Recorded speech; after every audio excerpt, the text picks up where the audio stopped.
Assalamualaikum warahmatullahi wabarakatuh. Pertemuan kita kali ini akan membahas mengenai data flow diagram, di mana sebelumnya pertemuan lalu teman-teman sudah membuat atau mengidentifikasi sistem informasi terkini. Ada dua sistem yang sudah Anda jabarkan di tugas tersebut ya, betul. Nah, ini untuk di data flow diagram, ini kita melakukan seperti mendeskripsikan atau menggambarkan sistem yang ada gitu. Jadi misalnya Anda kemarin membuat sistem ATM. Nah, ini Anda jabarkan di sistem tersebut itu apa saja atau entitas apa saja yang berpengaruh terhadap sistem tersebut. Nah, kita bahas satu-satu ya.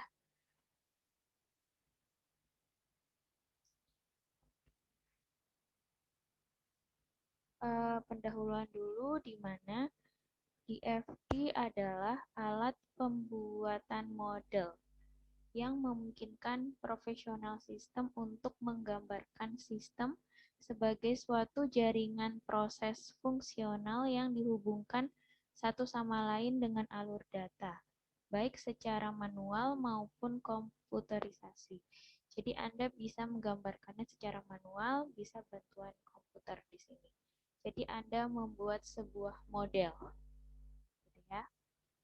Nah, kemudian DFD merupakan sebuah model yang ditekankan pada fungsi sistemnya. DFD dibuat untuk membantu komunikasi antara profesional sistem dengan pemakai atau pembuat program. Jadi tujuan Anda nanti akhirnya dalam mata kuliah ini, Anda misalnya sudah tahu ini sistem ATM. Kemudian Anda menggambarkan, nah Anda menggambarkan ini, kemudian Anda inputkan ke sebuah sistem atau sebuah software. Nanti kita akan kenalan dengan software Microsoft Access, tapi nanti setelah UTS gitu ya untuk kenalannya. Nah, biasanya software itu sudah ada di di laptop atau komputer masing-masing. Gitu. Silahkan nanti setelah ini Anda cek. Kalau memang belum ada, nanti coba cari gitu ya. Ini nanti tugasnya per kelompok kok. Nanti jadi nggak usah khawatir jika memang ada masalah mengenai laptopnya atau komputernya. Nanti kan teman-teman dalam kelompok itu kan saling melengkapi gitu ya. Kemudian dalam menggambarkan sistem atau memodelkan sistem, di sini Anda kenalan dengan simbol-simbolnya. Ya, di sini menurut Jordan dan DeMarco, simbol untuk terminator itu persegi panjang, kemudian untuk menjelaskan proses itu bulat ya, di sini lingkaran. Kemudian data store seperti ini, kemudian ini alur data. Data store itu adalah apa yang kalian simpan ya, beda ya, proses dengan data store.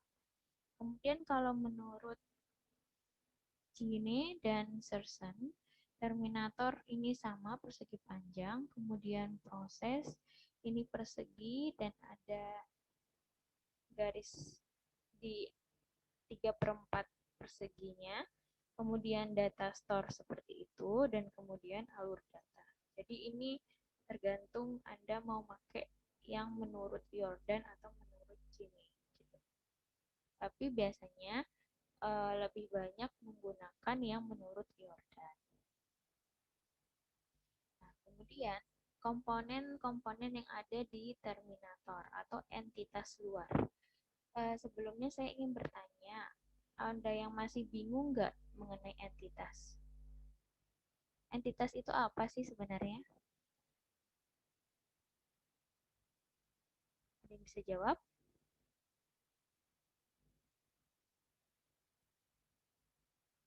kasih. Catur. Apa lagi di sini? Izin menjawab, Bu. Oh ya, Entitas adalah sekumpulan data individu yang mempunyai karakteristik sama atau objeknya sama, Bu. oke. Ada yang lain? Berarti entitas itu adalah objek ya. Objek yang memiliki karakteristik yang berbeda. Udah paham belum entitas? Misalnya entitas itu bisa manusia, kita di sini ya. Atau entitas itu biasanya yang berhubungan dengan sistem tersebut. Gitu. Nah, di sini terminator mewakili entitas eksternal yang berkomunikasi dengan sistem. Misalnya kalau sistem ATM, nah itu entitas luarnya itu siapa? Pasti yang si pemakai ATM ya, si pemakai ATM, kemudian yang membuat sistem ATM, ya kan? Nah, kemudian siapa lagi yang berhubungan dengan eh, sistem ATM tersebut? Gitu. Kemudian biasanya terminator dikenal dengan nama entitas luar atau external entity. Terminator diberi nama dengan kata benda, seperti bagian pemasaran. Tidak boleh dikasih nama misalnya eh, seorang yang bekerja di pemasaran, itu nggak boleh. Jadi katanya kata yang harus kata benda, bagian pemasaran. Kemudian mahasiswa, karyawan, dan lain-lain. Ya, ini untuk contoh pemberian nama. Kemudian terminator itu terbagi dari dua, yaitu terminator sumber merupakan terminator yang menjadi sumber. Kemudian terminator tujuan merupakan terminator yang menjadi tujuan data atau informasi data. Tadi kan ada tanda panah ya untuk alur datanya. Jadi ada sumber, ada tujuannya.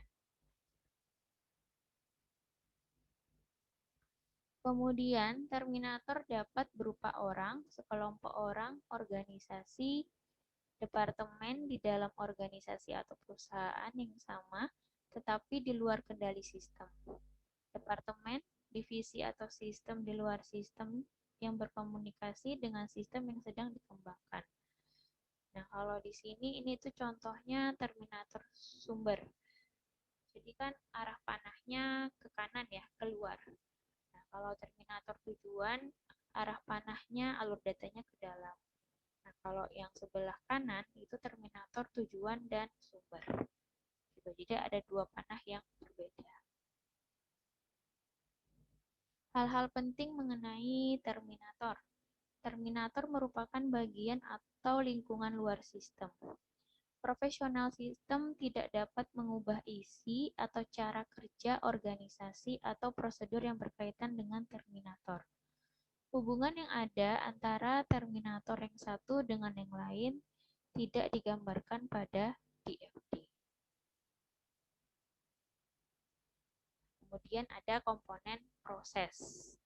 Komponen ini menggambarkan bagian dari sistem yang mentransformasikan input menjadi output. Komponen ini diberi nama kata kerja transitif.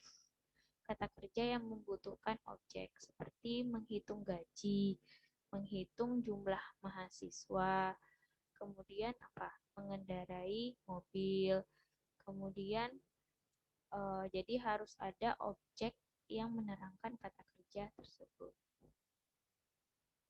Beda ya, tadi komponen entitas itu diberi nama kata benda. Komponen proses diberi nama kata kerja transitif. Beda ya, dapat dibedakan? Nah, ini untuk menggambarkan komponen proses. Jadi kan tadi proses itu disimbolkan dengan lingkaran, di mana di sini alur datanya yang paling yang di bagian kiri atas itu ada satu input dan satu output. Nah, kemudian kalau yang di sebelah kanannya, di situ ada satu input dan banyak output. Kemudian di bagian bawah itu ada banyak input dan satu output. Bagian bawahnya lagi, kemudian ada banyak input dan banyak output. Ini contoh dari penggambaran dari komponen proses. Tadi yang komponen entitas atau terminator, tidak lupa ya untuk menggambarkannya. Nah, ini perbedaannya, ini komponen proses. Nah, kemudian proses harus memiliki input dan output. Proses dapat dihubungkan dengan komponen terminator, data store, atau proses melalui alur data. Sistem atau bagian, divisi, departemen yang sedang dianalisis oleh profesional sistem digambarkan dengan komponen proses. Nah, ini yang dilarang ya, hindari black holes, di mana no output dalam sebuah proses. Proses kan harus ada input dan harus ada input dan output ya. Nah, sedangkan di sini hanya ada input. Panahnya kan 2, tapi input semua, tapi tidak ada output. Makanya ini tidak boleh. Kemudian white holes di sini adanya output semua, tapi tidak ada input. Nah, itu juga tidak boleh. Jadi poin pentingnya di proses itu adalah adanya input dan adanya output. Nah, kemudian selanjutnya adanya komponen data store. Komponen ini merupakan sekumpulan paket data. Jadi yang gunanya untuk penyimpanan data-data, gitu ya. Untuk komponen biasanya diberi nama dengan kata benda jamak, seperti mahasiswa. Kemudian komponen ini berkaitan dengan penyimpanan. Nah, itu tadi penyimpanan data-data. Penyimpanan bisa secara manual, seperti alamat, file folder, dan agenda, dan bisa secara komputerisasi, seperti file disket, file hard disk, maupun file pita magnetik. Jadi, penyimpanan dalam hal manual maupun komputerisasi itu semua digambarkan. Nah, ini contohnya dari proses ke, kalau ini yang sebelah kiri dari data store ke proses ya. Sedangkan yang di sebelah kanan ini dari proses ke data store, aliran datanya ya. Nah, kemudian ada komponen alur data atau data flow, di mana suatu data flow atau alur data digambarkan dengan anak panah yang menunjukkan arah menuju ke dan keluar dari sebuah proses. Alur data ini digunakan untuk menerangkan perpindahan data atau paket data atau informasi dari satu bagian sistem ke bagian yang lain. Biasanya komponen ini diberi nama dengan kata benda, seperti laporan produksi, terus seperti nama mahasiswa. Kemudian nanti ada lecture. Nah, ini contohnya. Di sini menjelaskan ada konsep paket data yang salah, kemudian ada konsep paket data yang benar. Nah, di bagian atas itu di mana terminatornya adalah mahasiswa. Kemudian prosesnya adalah memeriksa formulir daftar ulang. Nah, alur datanya di sini ada nama, kemudian nomor mahasiswa dan juga alamat. Sedangkan yang di konsep data yang benar, perbedaannya hanya di alur datanya, yaitu formulir daftar ulang. Perbedaannya di sini di formulir daftar ulang itu hanya satu alur data aja. Formulir daftar ulang juga sudah menerangkan semua yang ada. Ini kan yang konsep data yang salah itu karena pisah-pisah ya. Nama, nomor mahasiswa, kemudian alamat. Padahal bisa dijelaskan saja dengan satu kata, yaitu formulir daftar ulang. Gitu. Bisa nggak membedakan ini? Atau ada yang bingung? Silahkan ditanyakan aja kalau ada yang bingung. Ini dulu yang untuk gambar yang ini. Jadi ini kan pisah-pisah, sedangkan ini satu kata ini aja, formulir daftar ulang sudah menjelaskan semua data ini, seperti nama, nomor mahasiswa, alamat, nomor telepon, kemudian apalagi asal, agama, dan lain-lain gitu kan. Nah, ini padahal cukup aja dengan menjelaskan formulir daftar ulang. Dipahami nggak ya? Tapi semoga dipahami di sini. Oke, kita lanjut lagi. Di mana di sini ada data store atau file penyimpanan mengenai pesanan-pesanan. Nah, di mana alur datanya adalah pesanan, kemudian prosesnya adalah membuat laporan penerimaan sehari-hari dari pesanan tersebut. Nah, untuk ke manajer, itu laporan penerimaan sehari-hari ke manajer maupun ke bagian pembukuan. Nah, entitas atau terminatornya adalah manajer dan juga bagian pembukuan. Sedangkan prosesnya adalah membuat laporan penerimaan sehari-hari.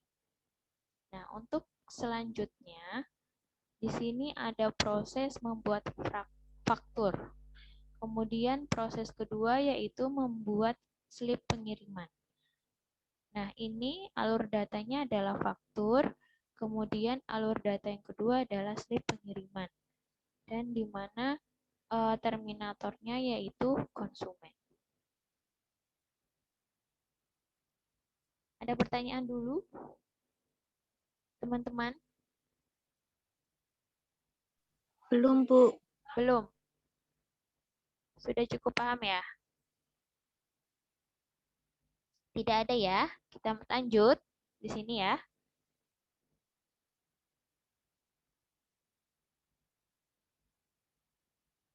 Oke. Penggambaran DFD di sini. Langkah-langkah umumnya. Yang pertama adalah Anda melakukan identifikasi terlebih dahulu semua entitas luar yang terlibat di dalam sistem. Kemudian yang kedua, identifikasi semua input dan output yang terlibat dengan entitas luar. Awalnya Anda melakukan penggambaran mengenai diagram konteks dahulu, di mana diagram ini adalah diagram level tertinggi dari DFD yang menggambarkan hubungan sistem dengan lingkungan luarnya. Langkah-langkahnya yang pertama, tentukan nama sistemnya dahulu. Kemudian tentukan batasan sistemnya. Kita tentu harus memiliki batasan sistem. Kenapa? Karena kalau tidak ada batasan, Anda melihat sistem itu tuh kompleks. Pasti ada hubungan lagi antar data satu dengan data selanjutnya. Itu kalau tidak ada batasan, maka Anda sangat luas melihat sistem tersebut, gitu ya. Makanya butuh batasan. Kemudian tentukan terminator apa saja yang ada di dalam sistem. Selanjutnya, tentukan apa yang diterima atau diberikan terminator dari atau ke sistem. Kemudian gambarkan diagram konteks tersebut. Nah, ini contohnya diagram konteks, di mana project name-nya adalah distribution system. Ini analis adalah si pembuatnya siapa. Nah, ini contohnya ya, external entities-nya atau yang disebut dengan terminator, ada customer, ada suppliers, ada material stockroom, kemudian ada manajemen.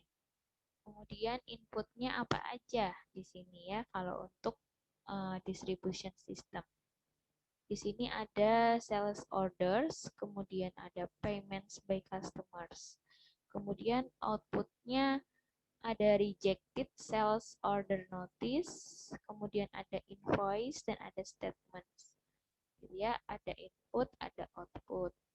Kemudian untuk supplier, inputnya ada commitments, ada shipments, ada suppliers invoice, ada supplier statements. Nah, untuk outputnya di situ ada purchase orders, ada payments to suppliers. Sedangkan untuk material stockroom di sini hanya ada output yaitu stok aja. Kemudian untuk manajemen output juga di mana ada income statement, balance sheet, ada budget reports dan ada other reports. Yang ini dulu ada pertanyaan enggak? Untuk diagram konteksnya. Cukup dipahami atau ada pertanyaan?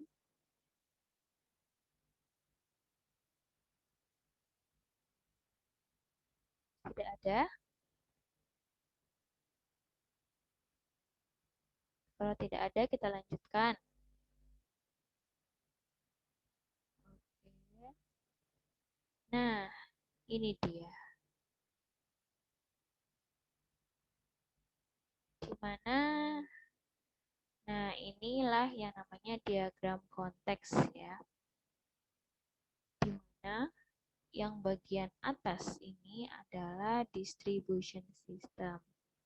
Ini menjelaskan sistem apa yang ingin kalian gambarkan di sini ya. Kemudian ada panah lagi, apa sih yang berhubungan dengan sistem distribution system. Yang pertama adanya fill orders, kemudian adanya order replenishment stock, kemudian adanya maintenance general leaders di situ. Nah, ini kemudian kalau ada hubungan lagi maka diberi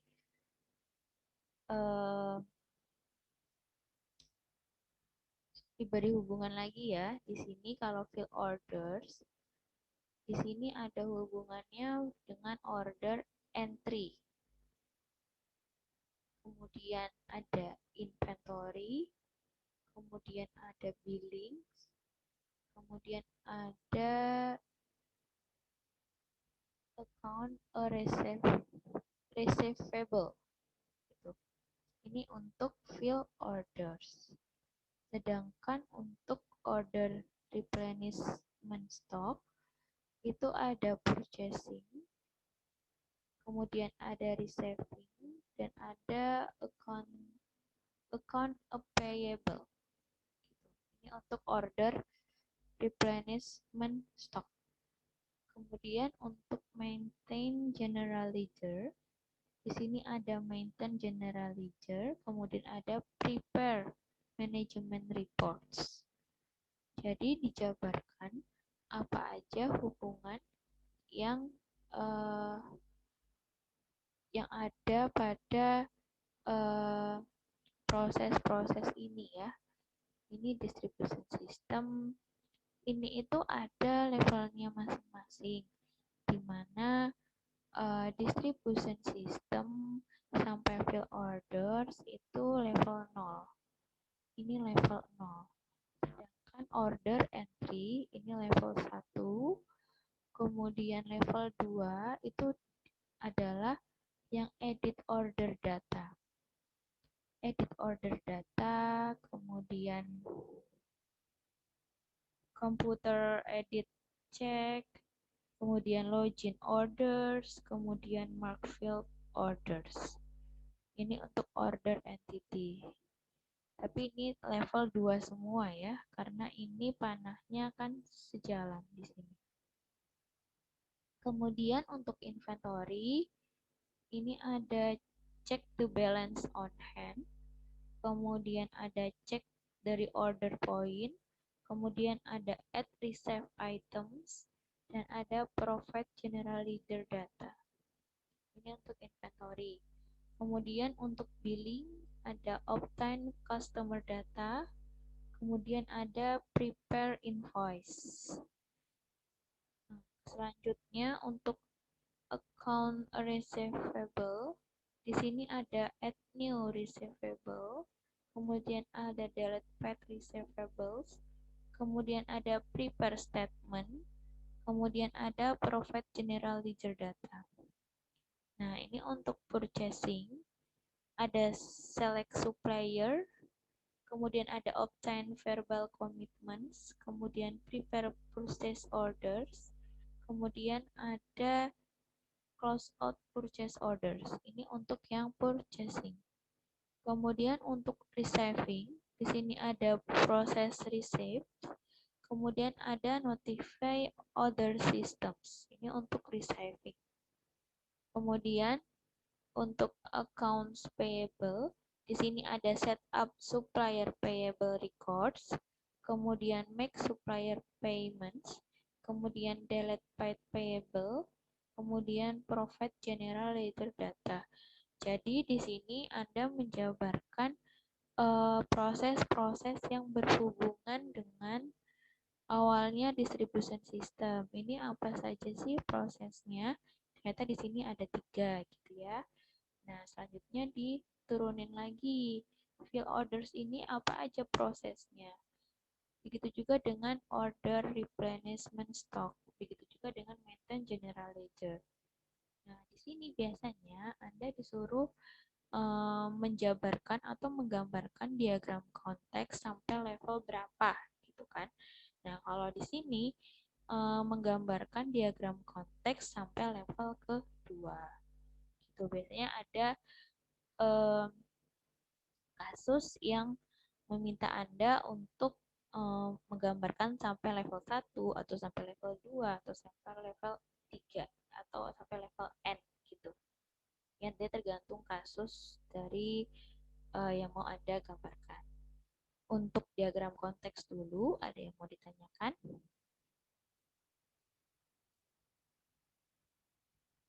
Atau sudah cukup memahami diagram konteks? Ini penjabaran proses-proses ya yang ada di distribution system. Gitu. Ada yang mau ditanyakan? Bu, izin bertanya, Bu. Ya. Seumpama kita menjabarkannya sampai level 1 tuh boleh nggak ya, Bu? Nah, itu tergantung kasusnya nanti. Jadi kan dari kasusnya nanti diminta, misalnya eh, kelompok Ningsih harus menjabarkan sampai level 2 gitu. Atau cukup level 1 saja gitu. Jadi tergantung kasusnya. Kalau di sini kan tergantung dari profesional sistemnya ya. Kalau dari sini. Tadi kan dari materi sebelum ini menjelaskan bahwa yang membuat ini adalah profesional sistem. Nah, jadi tergantung profesional sistem itu mau menjabarkan diagram konteksnya sampai ke level mana. Gitu. Jadi si pemakai itu paham, oh ini nih distribution system itu prosesnya tuh begini begini begini begini. Nah, gitu.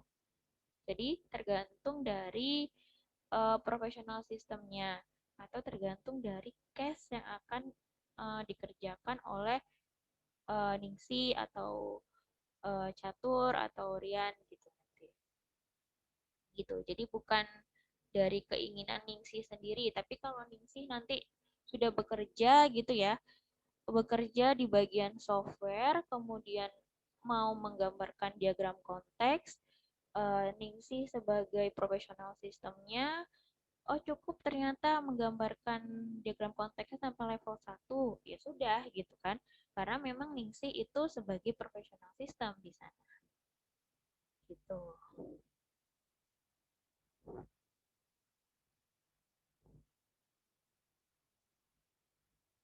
Kira-kira paham, Ningsih? Paham, Bu. Oh ya. Ada lagi yang ditanyakan? Yang lainnya?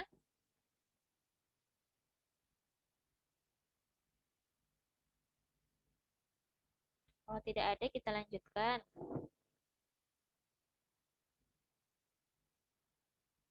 Oke, kita lanjutkan ya. Nah, kemudian masuk ke diagram level 0. Diagram ini adalah dekomposisi dari diagram konteks. Jadi turunan dari diagram konteks. Langkah-langkahnya, yang pertama tentukan proses utama yang ada pada sistem. Kemudian yang kedua, tentukan apa yang diberikan atau diterima masing-masing proses ke atau dari sistem sambil memperhatikan konsep keseimbangan atau alur data yang keluar dan masuk dari suatu level harus sama dengan alur data yang masuk atau keluar pada level berikutnya. Nah, apabila diperlukan, munculkan data store sebagai sumber maupun tujuan alur data. Ini juga diperlukan. Nah, kemudian gambarkan diagram level 0, hindari perpotongan arus data. Kemudian beri nomor pada proses utama. Nomor tidak menunjukkan urutan proses. Tadi kan ini yang di diagram konteks diberi penomoran ya. Jangan lupa nomornya. Tuh. Nah, ini juga pada level ini juga harus diberi nomor. Nah, ini yang selanjutnya. Diagram level 0. Jadi, ini coba Anda perhatikan di diagram konteks ini yang dikuningkan adalah distribution system. Maka proses inilah yang Anda jabarkan gitu ya, yang Anda gambarkan. Ini diagram level 0. Nah, ini baru Anda memikirkan terminator atau entitas external entity apa yang berhubungan dengan distribution system di sini ya. Nah, kalau di sini yang berhubungan yang pertama kan tadi customers, kemudian suppliers, kemudian material stocks, kemudian manajemen. Tadi kan sebelumnya Anda sudah menjabarkan ya di diagram konteks yang di tabel. Nah, ini Anda tinggal menggambarkan alur datanya. Nah, ini yang menjadi input dari terminator ke distribution system. Ini ada sales order. Kemudian yang menjadi output sales orders dan payments by customers. Nah, itu input. Sedangkan outputnya ada rejected sales, kemudian invoice, dan statement. Kemudian untuk supplier juga gitu nih.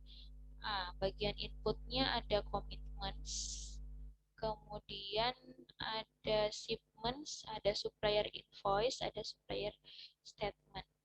Outputnya ada purchase order, kemudian ada payments to supplier. Kalau material stock room, ini adanya outputnya adanya stok aja.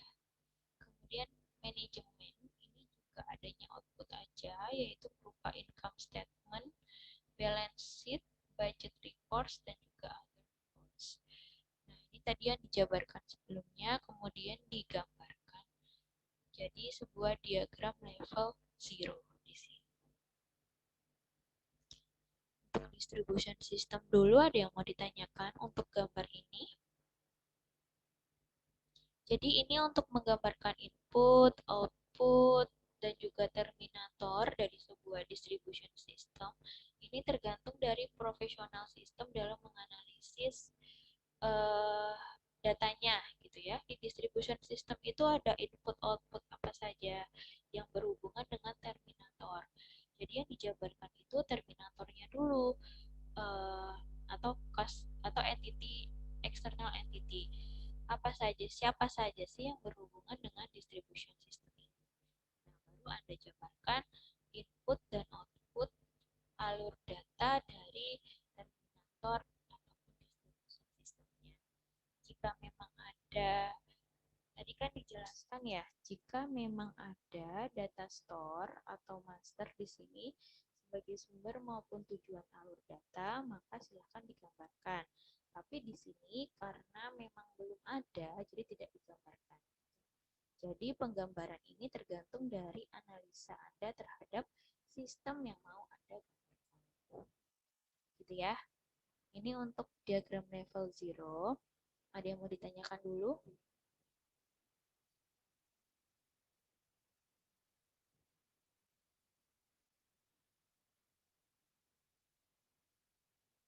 Atau sudah cukup paham? Belum, Bu. Belum paham ya? Kalau paham saya lanjutkan. Nah, kemudian diagram level 1. Nah, diagram ini merupakan dekomposisi, turunan dari diagram level 0. Langkah-langkahnya, tentukan proses yang lebih kecil atau subproses dari proses utama yang ada pada level 0. Tadi kan sudah dijabarkan tuh pada diagram konteks, ya, itu untuk prosesnya. Kemudian tentukan apa yang diberikan atau diterima masing-masing subproses ke atau dari sistem. Dan perhatikan konsep keseimbangan yang ada pada level 0. Apabila diperlukan, munculkan data store sebagai sumber maupun tujuan alur data. Nah, ini untuk penggambaran di FD level 1, hindari perpotongan arus data. Beri nomor pada masing-masing subproses yang menunjukkan dekomposisi dari proses sebelumnya.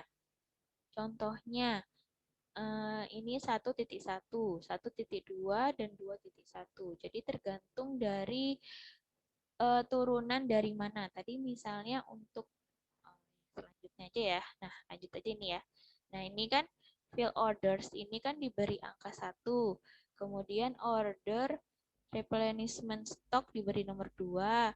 Maintain general ledger itu diberi nomor 3. Karena apa? Karena kan di distribution system di sini belum ada penomoran. Dan ini kan dekomposisi dari distribution system. Maka nomornya itu masih satu angka. Jadi 1, 2, 3, 4, 5 hingga N. Gitu ya. Untuk pemberian nomornya dulu. Nah, setelah ini yang dikuningkan inilah Anda gambarkan lagi seperti tadi diagramnya. Nah, ini. Nah, ini kan fill orders, kemudian order replenishment stock, kemudian maintain general ledger. Nah, ini tadi kan nih hampir sama ya di sini yang berhubungannya kan hanya customers, management, suppliers, dan material stocks. Nah, dilihat lagi ini apalagi sih alur datanya gitu. Alur datanya apa saja? Kalau ini kan hampir sama ya di sini untuk sales order, rejected salesman, sales order notice, invoice, statement, payment by customer. Nah, ini yang manajemen juga sama, material stock sama, ini juga sama. Kemudian ini ada tambahannya fill order itu ke order replenishment stock ini alur datanya seperti apa, input outputnya, kemudian ke maintain general ledger juga ini alur datanya seperti apa gitu ya. Ini untuk diagram level 1. Jadi saya salah ya, ini yang level 1. Jadi untuk distribution sistemnya ini level 0, kemudian fill ordersnya itu level 1, kemudian nanti level selanjutnya ini diagram level 2, 3 hingga N. Diagram ini merupakan dekomposisi dari level sebelumnya. Aturannya yang digunakan sama dengan level 1, jadi penggambarannya masih sama dengan level 1. Ini untuk level 2. Nah, apa aja nih? Order entry, kemudian inventory, kemudian billing, dan kemudian account receivable. Ini, ini ternyata terminatornya hanya customer, ya. Customer kemudian alur datanya itu seperti apa? Sales order, kemudian rejected sales order notice. Ini disesuaikan dengan datanya. Ini 2 dan 3 ini penomorannya apa? 2 dan 3 itu hubungannya dengan order replenishment stock dengan maintain general ledger. Gitu ya, karena ini kan diberi penomorannya 2 dan 3. Ini untuk diagram level 2. Selanjutnya purchasing, receiving, dan juga accountable payment. Dan ini untuk penomorannya, ini kan fill ordersnya 1. Maka order entry-nya 1.1, kemudian inventory-nya 1.2, billingnya 1.3, kemudian accounts receivable 1.4. Nah, kalau dekomposisi dari order replenishment stock berarti angka depannya itu 2. Ya, karena order replenishment stocknya itu kan nomor 2. Nah, maka ini 2.1, kemudian 2.2 sampai 2.n gitu ya, 2.3. Nah, kalau yang ini 3.1, 3.2 karena ini dekomposisi dari maintain general ledger. Itu untuk penomorannya. Begitu juga untuk level selanjutnya. Gitu ya. Ini kan nomornya 1.1, berarti ini 1.1.1. Nah, ini 1.1.2, 1.1.3 sampai 1.1.n gitu ya. Karena ini dekomposisi dari mana? Ini untuk menjelaskan dekomposisi dari mana gitu ya untuk penomorannya. Tidak salah-salah. Nah, ini untuk penggambaran dari DFD ordering replenishment stock. Nah, ini kan tadi adanya purchasing, receiving, dan accounts payable. Accounts payable. Nah, ini apa namanya? Terminatornya yang berhubungan adalah suppliers dan material stock.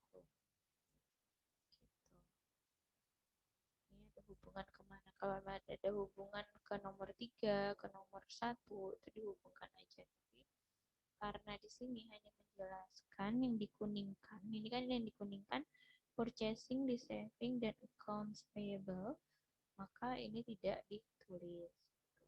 313. Begitu juga dengan yang maintain general ledger. Nah, ini ternyata ini muncul ya apa masternya di sini untuk penyimpanan data. Kalau ini berhubungan dengan manajemen. Ya, untuk yang DFD level 2. Nah, selanjutnya ini menggambarkan yang dekomposisi dari order entry. Ya, ya mana hubungannya hanya customer aja. Itu ini dijabarkan alur datanya masing-masing dari prosesnya, yaitu ada edit order data, ada computer credit check, ada login orders, ada mark field orders.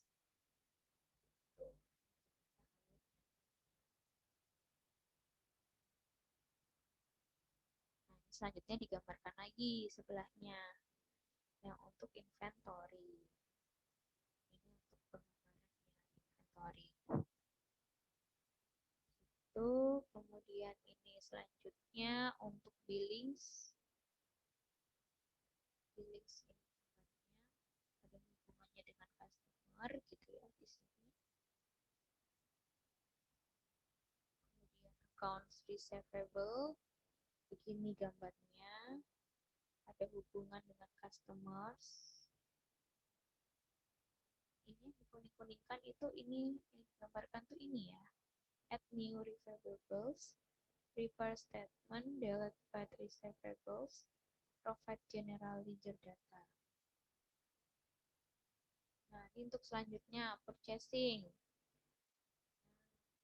Nah, ini gambarnya untuk yang purchasing. Ada hubungannya dengan supplier di sini. Selanjutnya receiving. Di sini ada hubungannya dengan suppliers dan juga material stock room. Nah, di sini juga muncul masternya di purchase items. Nah, ini terakhir 23 mengenai accounts payable system. Itu di mana ada hubungannya dengan di sini ada beberapa master ya.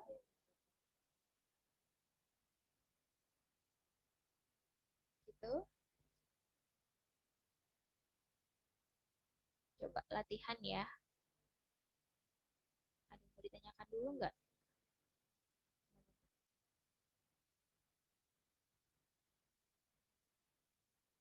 sini Anda bermain dengan analisa terhadap sistem yang mau Anda gambarkan.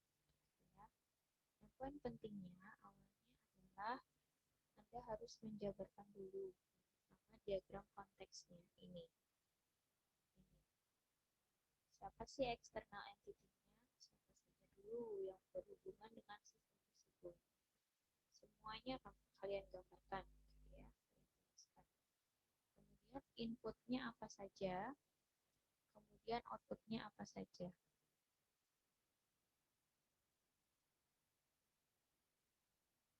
Oke, putus-putus ya.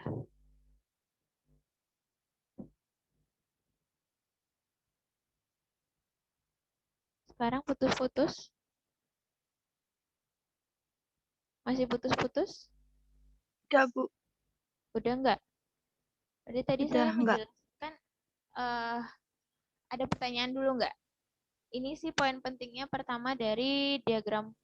Jadi dalam menggambarkan sistem, poin penting awalnya yaitu diagram konteksnya dulu ya, ini untuk meng, apa, mendeskripsikan sistem yang mau Anda jabarkan, di mana eksternal entity-nya siapa aja, siapapun itu yang ada hubungannya dengan sistem yang mau Anda gambarkan. Nah, itu kalian jabarkan di sini. Kemudian inputnya apa saja, outputnya apa saja, gitu. Nah, baru nanti dalam penggambarannya ke bagian selanjutnya ini menjadi gampang gitu. Ya. Kalau dari gambarnya sih memang butuh ketelitian ya. Butuh analisa di sini. Ada yang mau ditanyakan, teman-teman? Izin bertanya, Bu. Oke, silahkan. Berarti untuk tugasnya itu kita membuat tabel itu tadi, terus baru diagramnya itu bebas atau bagaimana, Bu? Diagram ini. Diagram ini. Diagram ini maksudnya. Ya, ya. Nah, ini. Diagram ini itu tergantung dari proses apa aja yang ada di sistem tersebut. Jadi bebasnya itu maksudnya adalah jadi tidak terlampau bebas juga ya, harus ada batasannya. Misalnya Ningsih kemarin menjelaskan sistem apa aja kelompoknya.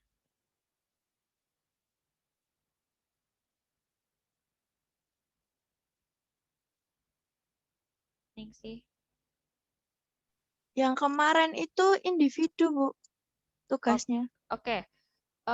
Ningsih apa sistemnya? Etol, Bu. ITOL. Oke. ITOL berarti untuk ITOL itu kan banyak ya. Jadi kalau terlampau digambarkan itu terlampau luas. Misalkan saja di ITOL itu Ningsih mengambil sistem apanya. Kalau di sini kan contohnya distribution system untuk di sebuah perusahaan gitu ya. Kalau di sini kan sistem ITOL. Oke, di sistem ITOL itu aktivitasnya ada apa aja. Jadi aktivitas besarnya dulu yang dijabarkan. Nanti baru subprosesnya ada apa aja. Prosesnya dari dekomposisi aktivitas atau proses utamanya. Kayak gitu. Jadi di ITOL itu ada apa aja prosesnya, Ningsih?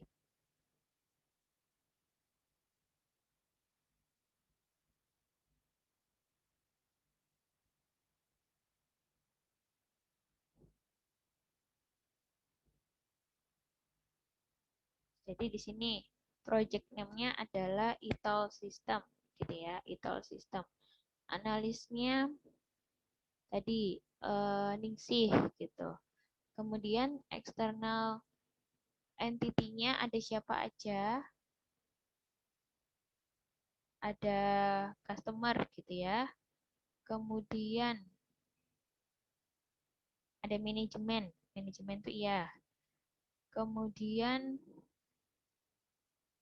ada siapa lagi gitu ya untuk external entities-nya.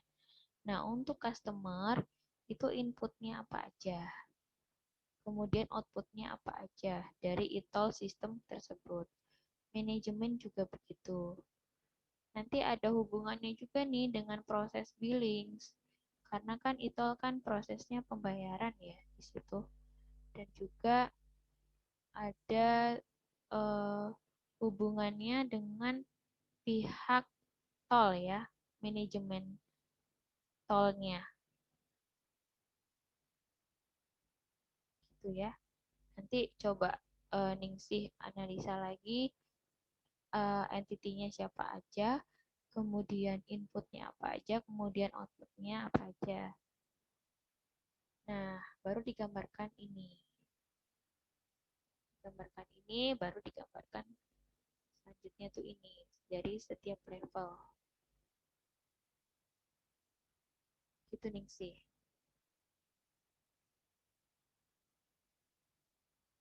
Penomorannya jangan lupa ya di sini. Jangan sampai salah penomoran gitu.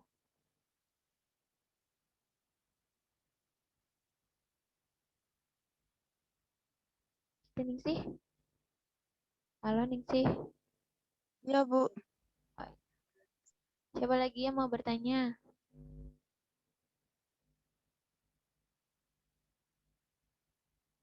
Siapa lagi yang mau bertanya?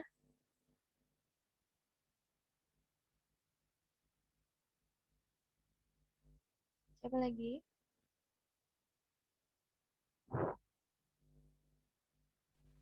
Izin bertanya. Oh ya, silakan. Ini Ya. kita membuat diagramnya kelompok atau individu, Bu? Kemarin itu tugasnya individu ya? Iya, Bu. Dan satu sistem, apa dua sistem? Dua, Bu. Satu sistem, Bu. Dua. Kemarin suruh contohnya sistemnya dua. Dua, oke. Kalau ini sih, kalau kelompokkan, nanti kerjanya sama-sama ya. Maksudnya saya itu jangan ada yang tidak bekerja gitu loh. Di sini ada berapa ini? Rian, Catur, Diki, Farid, Abdillah, Rian, Ningsih ya. Ada 6. Berarti satu kelompok 2 orang ya di sini. Nah, kan masing-masing kemarin saya memberikan itu 2 sistem. Berarti kalau dijadikan kelompok berarti kan ada 4 sistem ya di mana itu. Nah, dari keempat sistem tersebut pilih ajalah satu gitu ya untuk digambarkan. Yang mana yang Anda pahami dari keempat sistem tersebut gitu.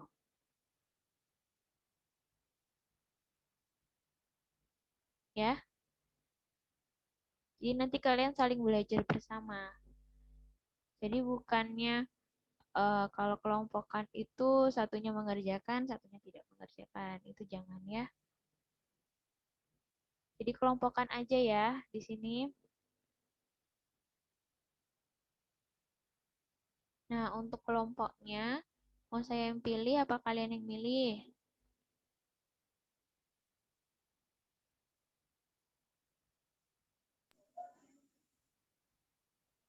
Siapa? Ibu tidak apa-apa, Bu. Saya aja ya. Iya, Bu. Oke. Eh,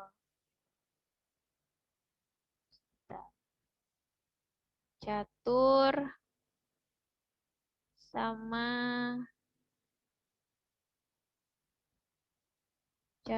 sama Farid ya. Diki, Baik, Bu. Diki ada deh ya? Bu. Diki Ada, ada. Bu. Saya sama Ardi aja, Bu. Hah? Kenapa? Sama Ardi, Bu. Sama Ardi. Kenapa? Kok sama Ardi? Yang udah kenal, Bu.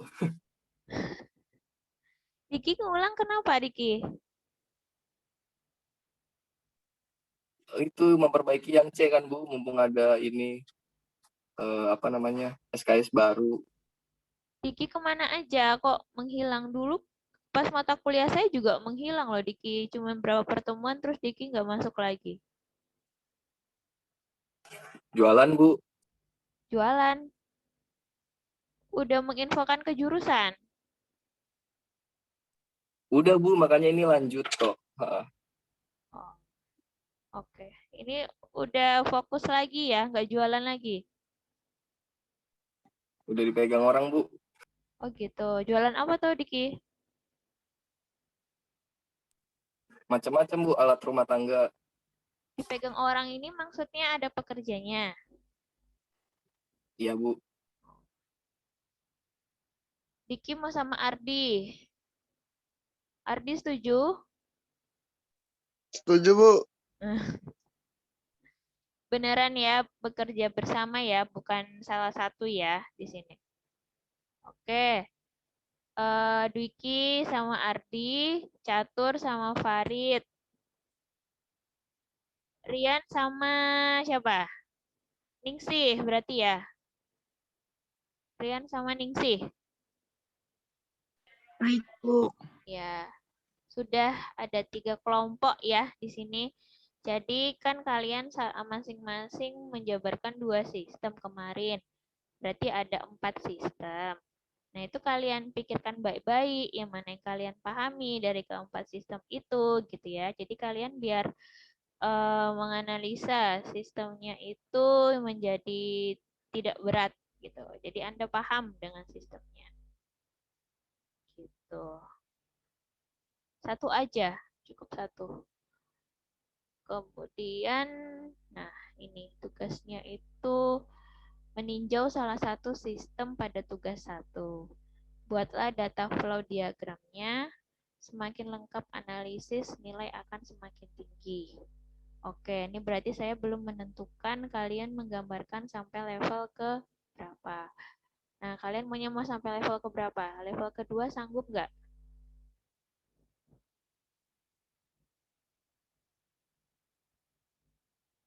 Level 1 aja, Bu.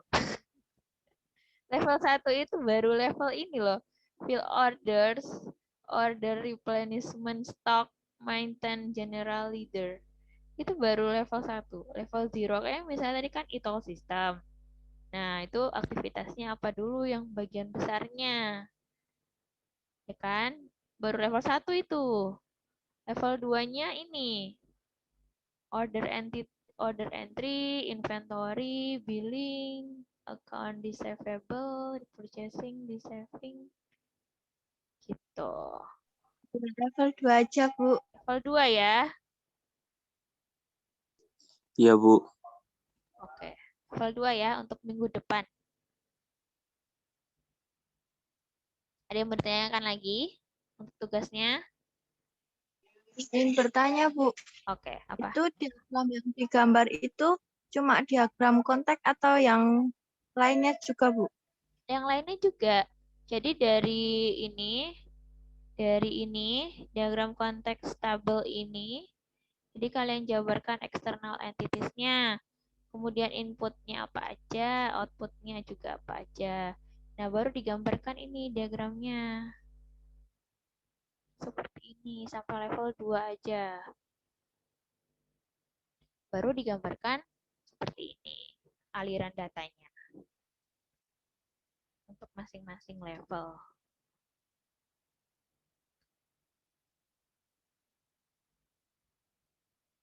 Gitu nih sih.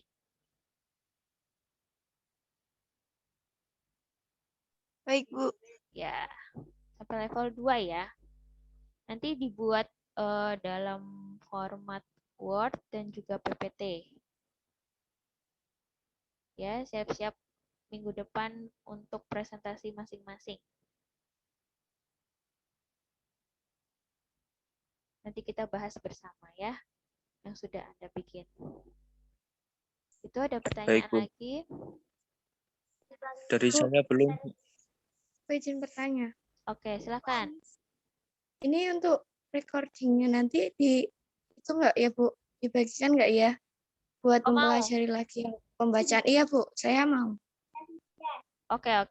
Nanti kalau dikirim nanti ya saya coba saya kirim atau nanti saya upload ke sebuah ini nanti jadi bisa belajar lagi gitu kan catur ya. Bisa nanti Iya saya Bu. bagikan. Nah, nanti saya Baik bagikan. Bu, terima kasih. Oke.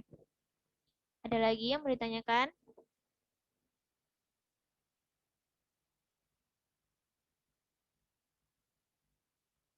Tidak ada?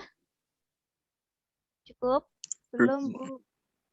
Cukup ya. Nanti kalau emang sejalannya ada tugasnya yang nggak dipahami, tanya aja nggak apa-apa. Itu kalau sudah cukup, saya tutup ya untuk hari ini, pertemuan hari ini. Semoga semuanya bisa paham mengenai DFD. Nanti karena selanjutnya setelah UTS materinya kita mulai ke software. Nah, ini untuk kelompoknya tetap sama aja, tidak berubah-ubah gitu ya, untuk setelah UTS gitu. Kalau memang tidak ada yang mau ditanyakan, saya tutup dulu. Mohon maaf apabila saya banyak salahnya. Assalamualaikum warahmatullahi wabarakatuh.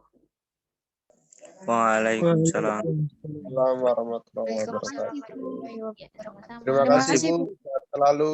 Ya, amin. Selamat siang ya semuanya.